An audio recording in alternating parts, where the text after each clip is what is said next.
ว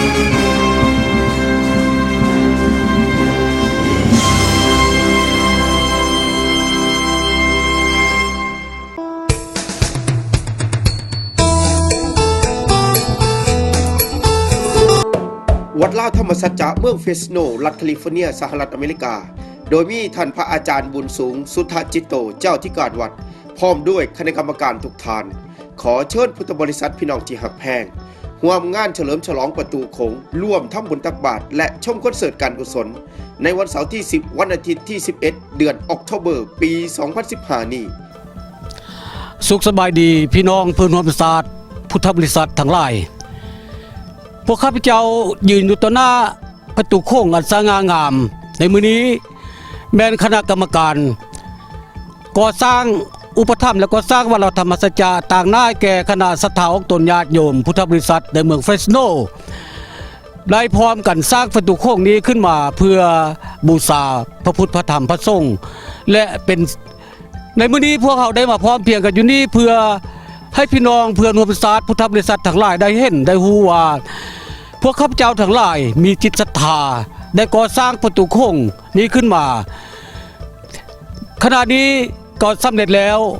ในโครงการต่อไปนี้พวกเขาจะได้เฉลิมฉลองประตูโค้งนี้ในวันที่10 11เดือน10ที่จะมานี้จึงขอส่วนเสริญญาติพี่น้องพุทธบริษัททั้งหลายได้มาร่วมเป็นเจ้าภาพเจ้าศรัทธาอนุโมทนาในการเฉลิมฉลองและถวายประตูโค้งนี้ไว้ในพุทธศาสนาข้าพเจ้าในนามคณะกรรมการผู้หนึ่งจึงขอขอบใจอีกคือก่อนล่วงหน้าต่อสาวพุทธบริษัทเพื่อนร่วมศาสตร์พี่น้องเราที่ได้กรุณาเข้ามาเป็นเจ้าภาพเจ้าศรัทธาร่วมกันในก่อสร้างนี้ได้สำเร็จลงด้วยความสง่างามขอขอบใจทั้งหลายวันเสาร์ที่10เดือนตุลา2015เวลา9 โมงตอนเช้าเต้าโฮมคณะสงฆ์และญาติโยมอยู่ที่วัดเวลา11 โมงตอนเช้าถวายพระตาหารเพลแด่พระสงฆ์เวลา1 โมงตอนบ่ายตั้งขบวนแห่ต้นดอกเพิงเวลา2 โมงตอนบ่ายรายการฟ้อนถวายบูชาสิ่งศักดิ์สิทธิ์และบรรพบุรุษลาวเวลา3 โมงตอนบ่ายฮอด6 โมงตอนแลงประกอบพิธีเปิดงานและถวายประตูโขงพระสงฆ์สูตรปริตามงคลเทศนาฉลองหนึ่งกันคารวะญาติน้ำหลับพรเวลา7 โมงตอนแลงฮอด12 โมงกลางคืนรายการครบงานมวลซืนโฮแซลกับวงดนตรีศูนย์กลางวัฒนธรรมและพบกับศิลปินจากประเทศลาวเจ้าของผลงานเพลงสาวผู้ไทยไก่บานนักร้องสาวนาฏฤดี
และวิเจบาวเลถุงกุลาคำพูสินประเสริฐและนักร้องรับเชิญอีกมากมาย